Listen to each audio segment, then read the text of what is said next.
شعور علم کا محتاج ہوتا ہے اور یہ شعور مطالعے سے ملتا ہے۔ جب ہم کسی چیز کے بارے میں جاننے کی کوشش نہیں کریں گے تو ہمیں اس چیز کا علم کیسے ہوگا؟ اور یہ علم صرف اور صرف مطالعے سے حاصل ہوتا ہے۔ ہم جتنا ٹیکنالوجی کے قریب جاتے جا رہے ہیں اتنا ہی کتابوں سے دوستی دم توڑتی جا رہی ہے۔ نوجوان نسل میں کتابوں سے دوری کا رجحان سنجیدہ ہوتا جا رہا ہے۔ ماضی میں کتاب پڑھنے کا ذوق اس طرح تھا کہ کتاب پڑھے بنا نیند نہیں آتی تھی، لیکن آج کل لائبریری جانے کا تکلف بھی نہیں کرتی نسل ہماری۔ بعض لوگوں کا کہنا ہے کہ موبائل فون میں ہی کتاب کو پڑھا جا سکتا ہے۔ اب کیا موبائل میں کتاب پڑھ کر وہ لطف حاصل ہو سکتا ہے جو کتاب چھو کر اس کے لمس کو محسوس کر کے پڑھنے میں ہوتا ہے؟ کیا مطالعے کے بغیر علم و دانش کا حصول ممکن ہے؟ اس پر بات کریں گے معروف ادیب، محقق، دانشور جناب عقیل عباس جعفری صاحب آج ہمارے ساتھ موجود ہیں۔ عقیل صاحب السلام علیکم، بہت شکریہ سب سے پہلے تو نیا دن سے گفتگو کرنے کے لیے۔ بتائیے گا عقیل صاحب کہ پہلی تو چیز یہ کہ نئی نسل اور وہ یہ کہتی ہے کہ جی انٹرنیٹ پہ تو کتابیں موجود ہی ہیں، لیکن کیا صرف انٹرنیٹ پہ کتاب پڑھ لینے سے ساری کی ساری جو تشنگی ہوتی ہے ایک ریڈر کی وہ کیا دور ہو جاتی ہے، یا پھر کتاب کو اپنے ہاتھ میں لے کر اور پھر پڑھنا یہ زیادہ بہتر ہوتا ہے؟ بھئی دیکھیے، پہلی بات تو یہ کہ اردو کی بیشتر کتابیں 90% کتابیں تو انٹرنیٹ پر دستیاب ہیں ہی نہیں۔ بالکل، خاص طور سے جو نئی کتابیں آتی ہیں وہ اس کے بھی جو ناشرین ہیں وہ اس کی وہ کرتے ہیں، کوشش کرتے ہیں کہ وہ آن لائن نہ ہوں یا ان کے PDF نہ بنائی جائے، اور خاص سے سخت قوانین بھی ہیں اس سلسلے میں۔ تو وہ تو ظاہر ہے یہ کہنا کہ ہر کتاب انٹرنیٹ پہ موجود ہے اور ہمیں اب مطلب کتاب خریدنے کی ضرورت نہیں ہے، یہ بالکل ایک ایسی بات ہے کہ جو لوگ دور ہیں اس شعبے سے وہی کر سکتے ہیں۔ تو کتاب کو تو ظاہر لطف وہی ہے جو ہم بچپن سے جس طرح سے اس سے وابستہ ہیں کہ کتاب ہاتھ میں لے کے پڑھیں اور کتاب سامنے ہو، اور خاص طور سے جیسے میری فیلڈ ہے ریسرچ کی، تو اس میں تو جب تک میں کوئی مضمون لکھ رہا ہوتا ہوں یا کوئی فیچر لکھ رہا ہوتا ہوں تو اس میں تو مجھے 7-8 کتابیں ایک ساتھ چاہیے ہوتی ہیں، کبھی کوئی کتاب کبھی کوئی کتاب۔ تو وہ تو ظاہر وہ انٹرنیٹ پہ تو یہ ہو ہی نہیں سکتا نا کہ میں ایک وقت میں ایک ہی کتاب سے استفادہ کر سکتا ہوں۔ البتہ یہ کہ انٹرنیٹ نے یہ ضرور کیا، جیسے بھارت کی ایک ویب سائٹ ہے ریختہ کے نام سے، جی، کہ جو اردو کی 40-50 ہزار نادر اور نایاب کتابیں تھیں جو اب دوبارہ چھپنے کا جن کا کوئی امکان بھی نہیں ہے، اور نہ ہی وہ کتابیں دستیاب ہیں مارکیٹ میں یا لائبریریز میں بھی ہیں، تو لوگوں کو پتہ نہیں ہے کہ کس لائبریری میں کون سی کتاب ہے۔ تو وہ ان کے لیے تو وہ بہت سود مند ہے کہ جو پرانی کتابوں کا جو وہاں پر اسٹاک ہے، وہ کہتے ہیں ہم 50,000 سے زیادہ کتابیں آن لائن کر چکے ہیں، تو وہاں ہم بھی استفادہ کرتے ہیں، لیکن ظاہر ہے وہ اس مجبوری میں کرتے ہیں کہ جب وہ کتاب دستیاب نہیں ہوتی۔ لیکن اگر کتاب دستیاب ہو تو پھر ہم ترجیح دیتے ہیں کہ کتاب کی جو فزیکل صورت ہے اسی سے ہی استفادہ کریں اور اسی کو پڑھیں۔ لائبریریز میں بھی ایک پاکستان میں ضرورت اس بات کی ہے کہ کوئی ادارہ، نیشنل لائبریری ہے جیسے ہماری، وہ اس کام کا بیڑا اٹھائے کہ پاکستان کی جو 50 بڑی لائبریری ہیں یا 100 بڑی لائبریری ہیں ان کی جو کیٹلاگ ہے اس کی ایک جرنل کیٹلاگ بنائی جائے، جس سے ایک عام آدمی کو یہ پتہ چل سکے کہ میں جس کتاب کی تلاش میں ہوں جو 70 سال پہلے 90 سال پہلے چھپی تھی وہ کس لائبریری میں ہے، یا ایون 2 سال پہلے چھپی تھی، اب تو کتابوں کے ایڈیشن بھی بہت محدود ہو گئے ہیں، تو وہ اس سے فوراً پتہ چل سکتا ہے اور وہ اس کیٹلاگ کو اب تو آن لائن بھی کر سکتے ہیں۔ مثلا میں امریکہ میں تھا، ایک لائبریری کا میں ممبر بن گیا ہیوسٹن میں، وہاں پہ مجھے کسی پرانی امریکہ کی چھپی ہوئی کتاب کی تلاش تھی۔ میں نے ان کو بتایا کہ یہ کتاب میں ڈھونڈ رہا ہوں، اس کو پاکستان میں بھی نہیں ملتی اور یہاں بھی آپ کی لائبریری میں بھی نہیں ہے۔ انہوں نے 5 منٹ میں مجھے کلک کر کے بتا دیا کہ یہ فلاں جگہ کے فلاں شہر کی فلاں لائبریری میں موجود ہے، اور انہوں نے مجھ سے کہا کہ کیا آپ اس کتاب کو منگوانا چاہتے ہیں؟ میں نے کہا جی۔ تو وہ 2 دن میں وہاں سے کال آ گئی کہ جی آپ کی کتاب آ گئی ہے، اور انہوں نے مجھے ایشو بھی کر دی وہ کتاب۔ حالانکہ دیکھیے میں ان کا شہری نہیں ہوں، میں ایک غیر ملک سے گیا ہوا وہاں پہ، مطلب ان کا ایک ریڈر تھا، لیکن انہوں نے اتنا تعاون کیا اور نہ صرف اپنی لائبریری کی ممبرشپ دی بلکہ یہ سہولت بھی دی کہ میں کسی بھی شہر سے کوئی بھی کتاب منگوا سکتا ہوں۔ صحیح۔ اب اس طرح کا ہمارے نیشنل لائبریریز وغیرہ کو. جی اچھا عقیل صاحب, یہ تو کیونکہ پیاسا کنویں کے پاس ہی جاتا ہے نا, کنواں تو کبھی اٹھ کے پیاسے کے پاس نہیں آتا. اب اگر ہمارے ملک کی بات کریں اور ہماری یوتھ کی بات کریں, کیونکہ تدریس سے تھوڑا سا میرا بھی تعلق رہا ہے کہ جب بھی بچوں سے پوچھا جائے کہ جی آپ کیا پڑھتے ہیں, تو وہ کہتے ہیں کہ جی ہم کورس کی یہ والی کتاب پڑھتے ہیں, ہم کورس کی وہ والی کتاب پڑھتے ہیں. اس کے علاوہ مطالعہ تو یا تو وہ سنگین جرم سمجھتے ہیں یا پھر کوئی آلسی ہے ان کو کہ وہ اس کی طرف جاتے نہیں. کیوں آخر کیوں ہم ان کتابوں سے دور ہیں جو ہمیں کامیابی کی جانب گامزن کر سکتی ہیں؟ بھائی دیکھیے, ہمارے ہاں یعنی تقریباً 90% لوگ ایسے ہیں جو زندگی میں کبھی کسی لائبریری میں نہیں گئے, اور 95%, یعنی یہ میں ان لوگوں کی بات کر رہا ہوں کہ جو ہمارے پڑھے لکھے لوگ ہیں. عام آدمی کی تو بات ہی نہیں کر رہا میں. عام آدمیوں کو بھی اگر ہم شامل کر لیں گے تو 99% لوگ ہو جائیں گے جو شاید کسی لائبریری میں نہیں گئے. اور 95% گھر ایسے ہیں جہاں پر ہمارے لوگ ایسے پڑھے لکھے لوگ, گریجویٹ یا ماسٹرز کیے ہوئے لوگ, جنہوں نے نصابی کتابوں کے علاوہ کسی اور کتاب کا مطالعہ نہیں کیا, اور نہ ہی ان کے گھر میں جو بچوں کی کتابیں ہیں نصابی, اس کے علاوہ کوئی اور کتاب ہے. تو وہ کتاب اب دیکھیں نا, اب پاکستان جس کی آبادی 22-23 کروڑ بتائی جاتی ہے, وہاں پر اب ایڈیشن جو چھپ رہا ہے کتابوں کا وہ 200-300 تک آ گیا ہے. اور بلکہ اب تو ڈیجیٹل کی طرف آ گئے ہیں لوگ, ہمارے پرنٹر اور پبلشرز. تو 50 کا کتابوں کا ایڈیشن چھپ رہا ہے. وہ 50 کتابوں کا ایڈیشن نکلنے میں بھی جو ہے نا کئی مہینے لگ جاتے ہیں. تو اب یہ صورت حال ہو گئی ہے کہ اگر اب اتنی محنت سے کوئی کتاب لکھے اور تیار کرے اور کمپوز کرائے, پروف ریڈنگ, پرنٹنگ, یہ وہ, اور پھر اس کے بعد 50 نسخے کے تیار ہوں اور وہ بھی مشکل سے فروخت ہوں, تو یہ کتنی افسوسناک بات ہے. اور جو لوگ یہ کہتے ہیں کہ اب کتاب کا رجحان انٹرنیٹ کی وجہ سے کم ہوا ہے, میں سمجھتا ہوں کہ یہ بھی ایک اپنے آپ کو مطمئن کرنے والی بات ہے. پاکستان میں کتاب بینی کا رجحان کبھی تھا ہی نہیں. میں تو 47 سے اب تک کے جو اعداد و شمار ہیں آپ دیکھیں, پہلے 1000 چھپا کرتی تھی کتاب. اس وقت پاکستان کی آبادی 10 کروڑ تھی. اب 10 کروڑ میں اگر 1000 کتاب چھپ رہی ہے تو یہ اس وقت بھی کوئی اچھی بات نہیں تھی. پھر وہ 500 پر آئی, 500 سے 300, 300 سے 200, اور میں آپ کو بتا رہا ہوں 50 تک صورتحال آ چکی ہے. تو اردو بازار میں جو ہمارے کتاب فروش ہیں وہ پریشان ہیں, اور پوری اس انڈسٹری سے بہت سارے لوگ وابستہ ہیں. کمپوزر ہیں, پروف ریڈر ہیں, پرنٹر ہیں, کاغذ والے ہیں, بائنڈر ہیں, وہ سب بری طرح سے متاثر ہوئے ہیں اور وہ کچھ اور اپنا کام کرنے پر مجبور ہوئے ہیں. تو یہ ایک بڑا المیہ ہے کہ ہمارے ہاں, اور جیسے ہی اچھا ہم مجھ سے بے شمار لوگ, کوئی پی ایچ ڈی کر رہا ہے, کوئی ایم فل کر رہا ہے, وہ پوچھتے ہیں کہ بھئی میرا یہ موضوع ہے, اس پر مجھے تھوڑی سی گائیڈ کر دیں, رہنمائی کر دیں کہ کون کون سی کتابیں ہیں. جب ان کو کتاب کا نام بتاؤ کہ یہ فلاں کتاب ہے, فلاں مصنف کی ہے, تو وہ پھر اگلا سوال فوراً ان کا یہ ہوتا ہے اس کی پی ڈی ایف مل جائے گی. اس پر ظاہر ہے پھر آدمی کو کوفت ہوتی ہے کہ بھئی اس کا مطلب یہ ہے کہ یہ آدمی مطلب سنجیدہ نہیں ہے بالکل کتاب کے حصول کے لیے. بالکل. اور عقیل صاحب یہ آپ نے بڑی اچھی بات کی کہ وہ کتاب کے حصول کے لیے سنجیدہ نہیں ہے, اور پی ڈی ایف بھی یہ اچھی بات ہے کہ انٹرنیٹ کی سہولت ہمیں استعمال کرنی چاہیے, لیکن ہمارے یہاں وہ ڈنڈی مارنے کے مترادف رہ جاتا ہے. ایک چیز میں آپ سے ضرور پوچھنا چاہوں گا عقیل صاحب, ہم یہاں کراچی میں بھی اور دیگر شہروں میں بھی ایسا ہوتا ہے, اتوار کو نکلتے ہیں چھٹی والے دن, ہمیں کتابیں جو ہیں وہ ٹھیلوں پہ نظر آتی ہیں. ہمیں کتابیں معاذ اللہ آپ سامنے دیکھ سکتے ہیں کہ چادر بچھی ہوتی ہے اور قدموں پہ وہ کتابیں پڑی ہوتی ہیں, لیکن جو ہمارے شو رومز ہوتے ہیں جوتے کے, شیشوں میں وہ جوتے بند ہوتے ہیں. میں چاہوں گا اس پہ ضرور تھوڑی سی آپ بھی بات ہمیں بتائیے گا, کتنی تکلیف ہوتی ہے. نہیں, یہ دونوں ہی یہ صورت ہے. میں آپ میرے ساتھ لائٹ ہاؤس چلیں تو میں آپ کو اسی طرح سے چادر پہ جوتے بکتے ہوئے بھی دکھا سکتا ہوں, اور اسی طرح سے آپ اردو بازار چلیں یا لبرٹی کی کسی شاپ پہ جائیں یا کسی اور مال میں جائیں تو شوکیس میں رکھی ہوئی کتابیں بھی دکھا سکتا ہوں. یہ تو کوئی وہ نہیں ہے کہ وہ کتابیں فٹ پاتھ پہ بک رہی ہیں اور جوتے جو ہیں وہ شوکیس میں بک رہے ہیں. جوتے بھی زمین پہ بکتے ہیں اگر جو پرانے جوتے ہوتے ہیں, تو وہ تو ایک یہ تقابل مناسب نہیں ہے. اس سے ہم اپنی کتاب کی توہین کرتے ہیں.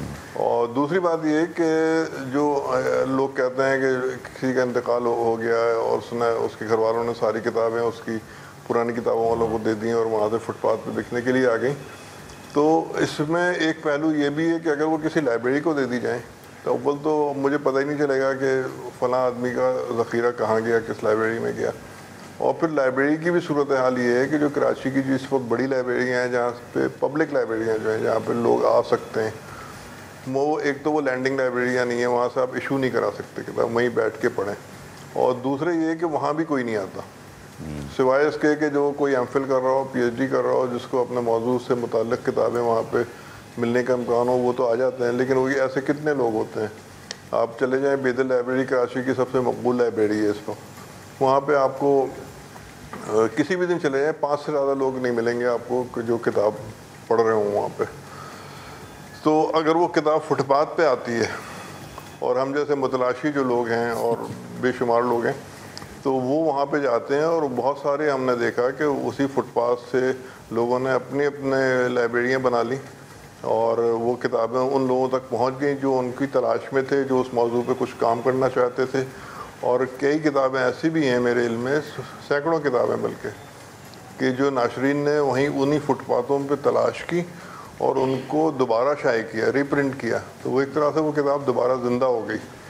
تو یہ فٹ پاتھ پہ جو کتابیں بکتی ہیں ان کا بہت ہمارے کتابی دنیا میں بہت اچھا کنٹریبیوشن بھی ہے. یہ نہیں ہے کہ وہ کتابیں برباد ہو گئیں یا کتابوں کی کوئی ناقدری ہو رہی ہے، وہاں سے کتابیں زندہ بھی ہو رہی ہیں کہ وہ دوبارہ چھپ رہی ہیں. ہمارے ایک دوست ہیں کراچی میں، راشد اشرف، ان کی تو مطلب میرا خیال ہے اگر 50% نہیں تو 30-40% کتابیں انہوں نے ایسی چھاپی ہیں جو انہیں پرانی کتابوں کے بازار سے ملی تھیں، اور انہوں نے اس کو زندہ کتاب کے نام سے ایک سیریز شروع کی ہے. اور اس پہ انہوں نے میں نے کئی کتابیں ایسی چھاپی ہیں دوبارہ کہ جو مجھے فٹ پاتھ سے ملی. 1946 کی چھپی ہوئی کتاب تھی جلال الدین حیدر کی بایوگرافی، لوگ تلاش میں تھے، اس کا ترجمہ بھی چھپ چکا تھا لیکن اصل کتاب کہیں دستیاب نہیں تھی.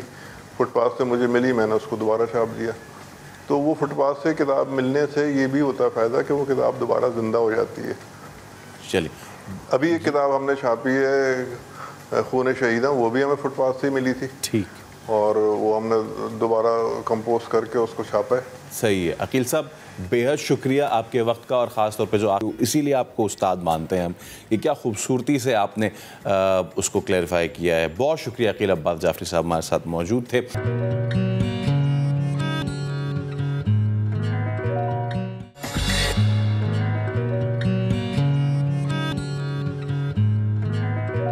ایک بار پھر آپ کو ناظرین میں کہتے ہیں خوش آمدید. کراچی شہر اور یہاں پہ ایک بڑی مشہور جگہ ہے کٹی پہاڑی. کبھی کٹی پہاڑی جو ہے وہ دہشت کی علامت سمجھی جاتی تھی، یہاں پہ گولیوں کی تڑتڑاہٹ سنائی دیتی تھی. لیکن اب ہوا یہ ہے کہ ایک ایسے آرٹسٹ ہیں جنہوں نے یہاں پہ اس کا نقشہ بدل ڈالا ہے. وہ ایسے کہ انہوں نے وطن سے محبت کا والہانہ اظہار کیا ہے. شاہد وٹو ہیں یہ. انہوں نے کٹی پہاڑی پر صرف 4 دن میں 40 فیٹ اونچا اور 60 فیٹ چوڑا پاکستانی پرچم بھی بنایا، اور ساتھ ہی قائد اعظم کی خوبصورت تصویر بھی پہاڑی پر نقش کر دی. جو بھی اس کو دیکھ رہا ہے وہ داد دیے بغیر نہیں رہ رہا ہے. آپ ابھی بھی یقین نہیں آئے گا کہ یہ وہی کٹی پہاڑی ہے جہاں بہت سالوں پہلے لوگ کڑھائی کھانے جاتے تھے. پھر یہاں پہ کچھ مسئلے مسائل ہوئے، کچھ نہیں کافی مسئلے مسائل ہوئے، لیکن اب دوبارہ یہاں پہ ہم دیکھ رہے ہیں کہ اتنی خوبصورت آپ دیکھ سکتے ہیں پورٹریٹ بھی قائد اعظم محمد علی جناح کا بنایا ہے اور ایک پاکستان کا پرچم بھی بنایا ہے. تو ہم نے سوچا کیوں نہ شاہد کو جو ہے ہم اپنے اسٹوڈیوز بلائیں. شاہد ہمارے ساتھ موجود ہیں. شاہد السلام علیکم. وعلیکم السلام. کیسے ہیں آپ؟ خیریت سے ہیں؟ ٹھیک ٹھاک ہیں. پہلے تو شاید بڑا زبردست آپ نے کام کیا. اچھا یہ آپ پیشے کے طور پہ بھی یہی کام کرتے ہیں یا کچھ اور کام کرتے ہیں؟ جی پیشے کے طور پہ میں آرٹسٹ ہوں. آرٹسٹ ہیں. اچھا شاید اس سے پہلے کیا کیا کچھ آپ نے بنایا ہوا ہے، ذرا یہ بتائیے. اس سے پہلے تو میں کمرشل ہی کام کر رہا ہوں، تو گھروں کا آفسز وغیرہ میں، ریسٹورنٹ میں، جم وغیرہ میں کام کر رہا تھا. اور اتنے بڑے اسکیل پہ کوئی کام پہلے نہیں کیا تھا. پہلی مرتبہ کوشش کی تھی اور پہلی دفعہ ہی میرا بڑا زبردست ہو گیا. شاید یہ کٹی پہاڑی کو ہی کیوں آپ نے چنا، کیوں؟ اصل میں میری رہائش بھی وہیں ہے، اور میڈیا آپ دیکھ رہے ہیں کہ میڈیا کے کسی بھی چینل پہ دیکھیں گے تو کٹی پہاڑی کے لیے صرف برے الفاظ ہی ملیں گے. بالکل یہ ہو گیا، مر گئے، لٹ گئے، برباد ہو گئے. تو الحمدللہ اتنا تھا نہیں جتنا ہو گیا، جتنا نظر آیا دنیا کو. تو یہاں پر یہ کام میں نے اس لیے کیا تاکہ دنیا کو یہ نظر آئے کہ یہ ایک صرف برا چہرہ نہیں ہے کٹی پہاڑی کا، ایک اچھا چہرہ بھی ہے، اور یہاں اچھے لوگ بھی بستے ہیں، وطن سے محبت کرنے والے لوگ بھی رہتے ہیں. تو یہ میری ایک کوشش تھی تو جو دنیا تک پہنچائی. اچھا شاہد آپ کو کتنا وقت لگا پرچم بنانے میں اور جنا کا پورٹریٹ بنانے میں؟ تقریباً پرچم میں بھی 3 سے 4 دن اور پورٹریٹ میں بھی 3 سے 4 دن لگے. 1 ہفتے کے اندر دونوں کام کمپلیٹ ہو گیا. اچھا مٹیریل کیا کیا یوز کیا آپ نے؟ کامن مٹیریل یا پھر کچھ اور بھی چیز؟ کامن مٹیریل ہے لیکن اس کی مختلف کوالٹیز ہوتی ہیں. جو ایکسٹیریئر کے لیے جو یوز ہوتا ہے اچھا ویدر شیٹ کہلاتا ہے, تو ویدر شیٹ یوز کیا تاکہ دھوپ بارش سے خراب نہ ہو. اچھا شاید مجھے یہ بتائیں کہ جیسے آپ نے خود بھی کہا کہ کٹی پہاڑی جو تھا, جیسے میں نے بھی کہا کہ کبھی وہاں پہ جو ہے نا پورا کراچی جاتا تھا, بڑی مشہور کڑھائی تھی وہاں پہ دسلوا کی. پھر اس کے بعد وہاں پہ حالات تھوڑے خراب ہوئے تو لوگوں نے وہاں سے گھر بھی تبدیل کر لیے, اتنا زیادہ تھا. لیکن اب آپ نے دوبارہ سے ایک چیز ریوائیو کی تو یہ تو بڑی زبردست چیز ہے. ایسی اور آپ مزید کرنا چاہتے ہیں اس یہیں پہ کام؟ جی میں مزید کٹی پہاڑی پہ ہی کرنا چاہتا ہوں. جو مین کٹی پہاڑی ہے وہاں پر کچھ پوائنٹس ایسے ہیں جہاں پر کام ہو سکتا ہے, تو انشاءاللہ اگلے سال میرا ارادہ ہے اگر مجھے پروموٹ کیا جائے اور انشاءاللہ اگلے سال میں وہاں پر یہ کام کروں. اچھا کیونکہ ہم یہ دیکھ رہے ہیں جیسے ہم ابھی مناظر میں بھی دکھا رہے ہیں کہ بالکل پہلے گھر آتے ہیں اور اس کے بعد پیچھے پہاڑ پہ آپ نے کام کیا ہے. بارشوں کی وجہ سے تھوڑی سی ہمیں سبز بھی نظر آ رہی, تو یہ بھی بڑا اچھا ہوا ہے. اچھا شاید اگر آپ اگلے سال بنائیں گے تو کیا بنائیں گے, کچھ ہے ذہن میں؟ یقیناً میں ایک پورٹریٹ ہی بناؤں گا قائد اعظم صاحب کا, اور مزار قائد اس پہ بھی ورک ہوگا. پہلی کوشش کی ہے, اس کو اپریشیٹ ہوا, تو آگے کی پھر مزید. یہ بتائیے کہ لوگوں کا رسپانس کیسا رہا اس میں؟ بہت اچھا رسپانس ہے کہ جیسے انٹر ہوتے ہیں علاقے میں تو سب ماشاءاللہ شاہد بھائی کر رہے ہوتے ہیں. اچھا یہ کتنی ہائٹ پہ تھا یہ تو بتائیں, اس کی اونچائی پہاڑ کی ایگزیکٹ تو نہیں معلوم ہے لیکن تقریباً 500 سے 600 فٹ کی ہائٹ ہے اس پہاڑ کی. اور یہ ہم جیسے سڑک سے جا رہے ہیں, تھانہ آتا ہے پہلے, ٹھیک ہے نا, اس کے بعد پھر اوپر, تو یہ کہاں سے ویزیبل ہو جاتا ہے, کہاں سے نظر آ جاتا ہے یہ ہمیں جو سڑک گزر رہی ہے شارع نور جہاں روڈ کہلاتا ہے تھانے والا, تو اس پورے روڈ سے نظر آتا ہے. اس سے بھی چاہتے ہیں تو ہم حیدری کریم آباد تک سے دکھائی دیتا ہے, لیاقت آباد کے برج سے بھی دکھائی دیتا ہے, بشرطے کہ آپ کی آئی سائڈ اتنا کام کرے. اچھا شاید میں جھنڈے کا تو آپ نے مجھے بتایا قائد اعظم کا پورٹریٹ ہے, یہ پورٹریٹ کتنا بڑا ہے لینتھ بریڈ میں؟ ہائٹ ہے اس کی تقریباً 55 فٹ ہے اور ویڈتھ اس کی 30 سے 35 فٹ ہے. اچھا شاہد بھائی جس وقت یہ آپ بنا رہے تھے, ابھی تو کراچی میں بارشوں کا موسم بھی چل رہا ہے, یقیناً بارش بھی ہوگی, کیا کیا آپ کو پریشانی مشکلات درپیش آئیں؟ پریشانیاں یہ زیادہ درپیش آئیں کہ دن بھر میں دھوپ بہت سخت ہوتی ہے, پہاڑ گرم ہو جاتا ہے اور ننگے پاؤں کھڑے ہونا ہے وہاں پر, اور وہاں کھڑے ہونا بھی ایک مشکل کام ہے.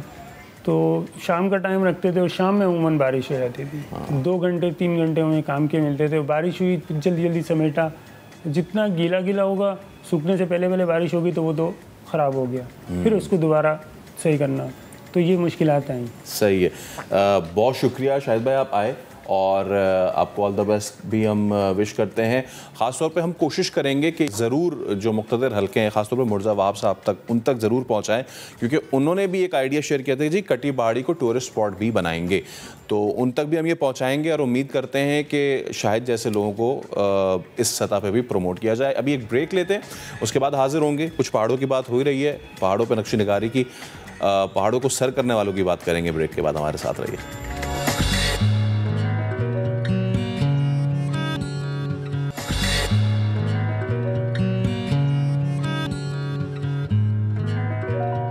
بریک پہ جانے سے پہلے ہم نے آپ کو بتایا تھا کہ ہم آپ کو لے کے چلیں گے پہاڑوں کی بلندیوں پہ. ویسے یہ کرنا آسان کام نہیں ہے, لیکن یہ کام کر دکھا رہے ہیں ہمارے اپنے, اور اب تو متواتر ہی ہوتا جا رہا ہے. اور مزہ تب آتا ہے جب خواتین بھی جو ہیں سر کر جاتی ہیں. تو آج ہمارے ساتھ موجود ہے K2 سر کرنے والی پہلی پاکستانی خاتون کوپہمہ سمینہ بیگ. اس کے علاوہ آپ کو بتائیں کہ واجد اللہ نگری جو اس سے پہلے بھی ہمارے شو میں آ چکے ہیں, اور انہیں بھی ہم نے بڑا جو ہے وہ بیسٹ آف لک وش کیا تھا جب وہ K2 کے لیے جا رہے تھے, انہوں نے بھی کیا ہے. اور سمینہ کے ساتھ مرزا علی بیگ, ان کے بھائی بھی موجود ہیں, جو کہ ماشاءاللہ سے خود بھی بڑے زبردست ماؤنٹینر ہیں. تو آپ سب کو ہم سلام کرتے ہیں. آپ سب کا بہت شکریہ آج نیا دن میں آنے کے لیے.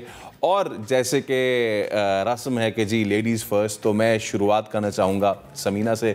سمینہ بہت بہت مبارک ہو بھائی. سب سے پہلے تو آپ کو you are the first lady جنہوں نے جو ہے وہ K2 سر کیا ہے, تو کیسا فیل کر رہی ہیں؟ How was the feeling? وہ ٹاپ پہ جا کے ذرا ہمیں بیان کریں. جی سب سے پہلے السلام علیکم پورے پاکستان کو اور سما کے تمام ناظرین کو. یقیناً بہت خوشی محسوس ہو رہی ہے مجھے, اور being first Pakistani woman hoisting my country's flag on the top of the second highest mountain, K2, you know, it's an honor for me. اپنے ملک کو ریپرزینٹ کرنا, اپنے ملک کے خواتین کو ریپرزینٹ کرنا, بہت زیادہ خوشی محسوس ہو رہی تھی مجھے. اور دوسرا یہ کہ 75th ہم جو ہے 75ویں ہم انڈیپینڈنس منا رہے ہیں, اور اس سال 75 سال ہو گئے.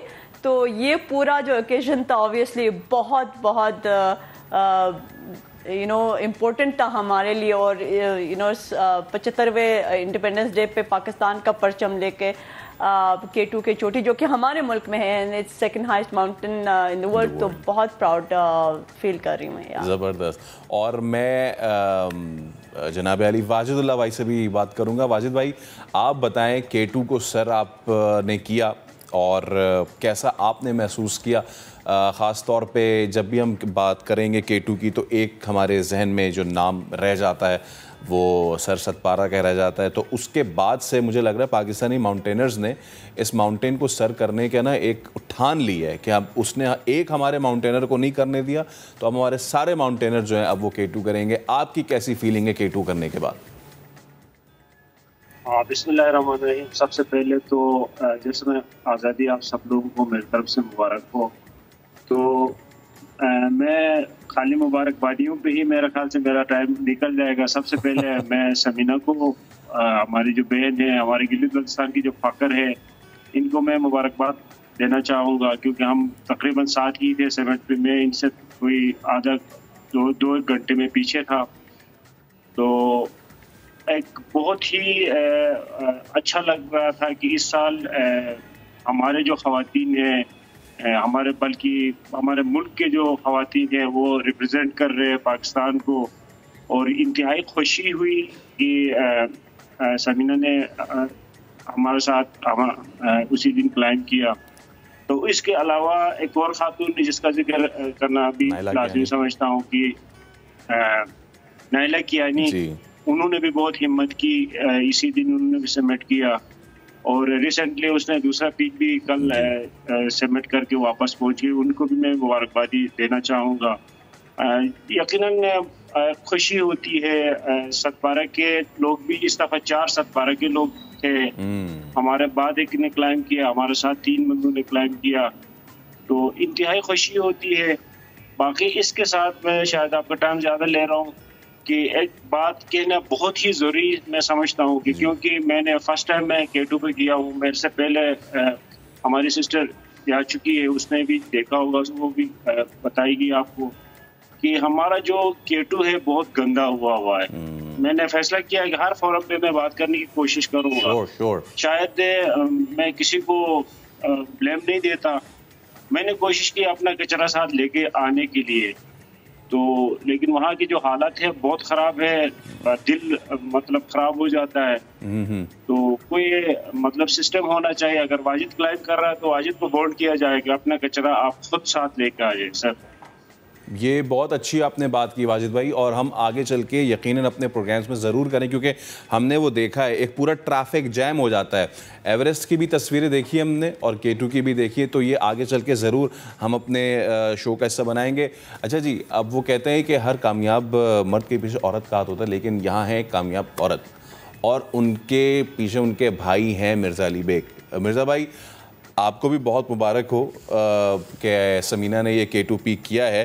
آپ کی کیسی فیلنگ ہے کہ بہن نے اتنا زبردست شاندار کام کیا, خاص طور پہ آپ کی بہن پہلی پاکستانی خاتون ہے جنہوں نے کام کیا؟ سب سے پہلے فیصل بھائی آپ کو بہت شکریہ, اور تمام ناظرین سما کے کو میری طرف سے السلام علیکم اور جشن آزادی مبارک ہو. آپ کا بہت بہت شکریہ. یقیناً خوشی بے تحاشا ہے کیونکہ اللہ تعالیٰ کا بہت بڑا کرم نوازش ہے, کیونکہ ثمینہ اس سے پہلے ماؤنٹ ایوریسٹ سر کرنے والی پہلی خاتون کوپیما بھی ہے, دنیا کے جو ہائیسٹ ماؤنٹین ہے.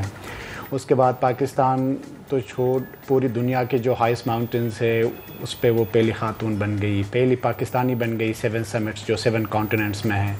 پھر اللہ تعالیٰ کی اور کرم نوازش ہوئی کہ K2 جیسے جو پاکستان کے ہائیسٹ ہے اور دنیا کے سیکنڈ ہائیسٹ ہے اور دنیا کے سب سے خطرہ مطلب مشکل ترین پہاڑ ہے K2, اس کو سر کرنے میں کامیاب ہوئی. تو یقیناً ایک بھائی کے لیے بہت بڑا اعزاز ہے کہ اس کی بہن نے اس سے پہلے کیا, کیونکہ ماؤنٹ ایوریسٹ ثمینہ کے بعد میں نے کی, 7 سمٹس میں نے ثمینہ کے بعد کی. تو یہ ایک ایسی خوشی ہے کہ میں بیان نہیں کر سکتا, کیونکہ نو ڈاؤٹ ہماری خواتین ہر شعبے میں اپنا بہترین کام کرتے ہیں, لیکن ماؤنٹینئرنگ کی شعبے میں ایک ان ٹریڈیشنل فیلڈ ہے. تو اس میں ایک بھائی سے پہلے ایک بہن کا سمٹ کرنا, اس کی کامیابی ہونا, یہ میرے لیے اور بہت سارے بھائیوں کے لیے ایک بہت ہی زبردست مثال بھی ہے اور خوشی کا مقام بھی ہے.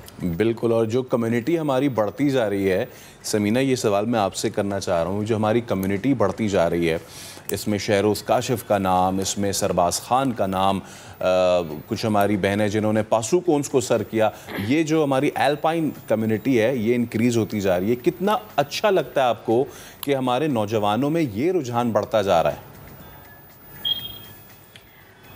یقیناً بہت زیادہ خوشی محسوس ہوتی ہے, کیونکہ اس سے پہلے بھی ماشاءاللہ ہمارے ملک میں بہت سارے ماؤنٹینئرز تھے, لیکن وہ ان سنگ ہمارے ہیروز ہیں.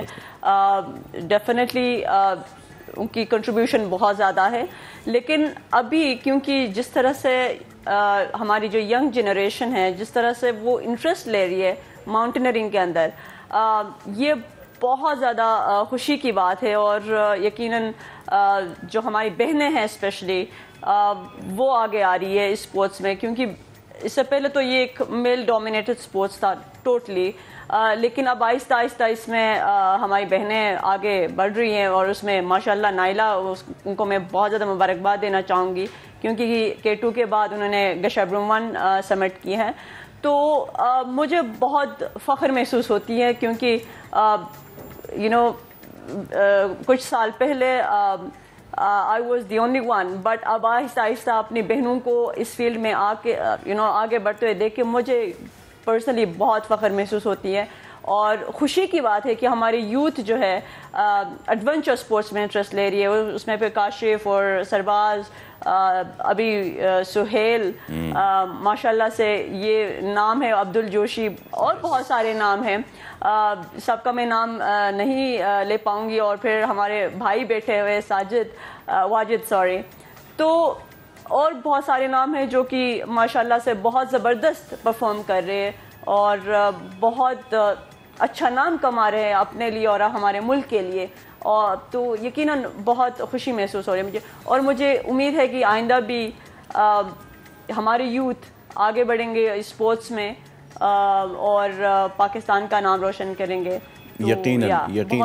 یقیناً جیسا کہ آپ نے کہا کہ آگے بڑھیں گے, نام روشن کریں گے, لیکن اس کے لیے ہمارے پاس واجد بھائی آپ یہ بتائیے کہ کیا سچویشن کچھ بہتر ہوئی ہے جب ہم بات کرتے ہیں ٹریننگ انسٹیٹیوٹس کی, جب ہم بات کرتے ہیں اس ایڈونچر سپورٹس کی تربیت کی, جب ہم بات کرتے ہیں اسپانسرز کی؟ یقیناً آپ کے سامنے جو میرے بھائی بیٹھے ہوئے مرزا علی, میرے سے بہتر یہ آپ کو بتا سکتے ہیں انہوں نے کتنا محنت کیا, اور انہوں نے جو محنت کیا اس کا رزلٹ اس سال اس نے پورا ملک کو دیا. 7 بندے میرے بہن کے علاوہ انہوں نے جو ان کے ٹرینڈ شدہ تھے وہ مطلب اسی کی آج K2 پہ ان لوگوں نے رزلٹ بھی دے دیا ہے. اس کے علاوہ میرے جیسے جو لوگ ہیں, میں نے 35 سال کی عمر میں نے یہ قدم رکھا, یہاں پہ میں آیا ہوں مطلب کرنے کے لیے. ظاہر سی بات ہے اس عمر میں انسان سیکھتا ہے, ان سے غلطیاں بھی ہو جاتی ہے. تو ڈیفینیٹلی یہی چیز ہوا اس سال. شمشال سے ہمارا ایک دوست تھا, بلکہ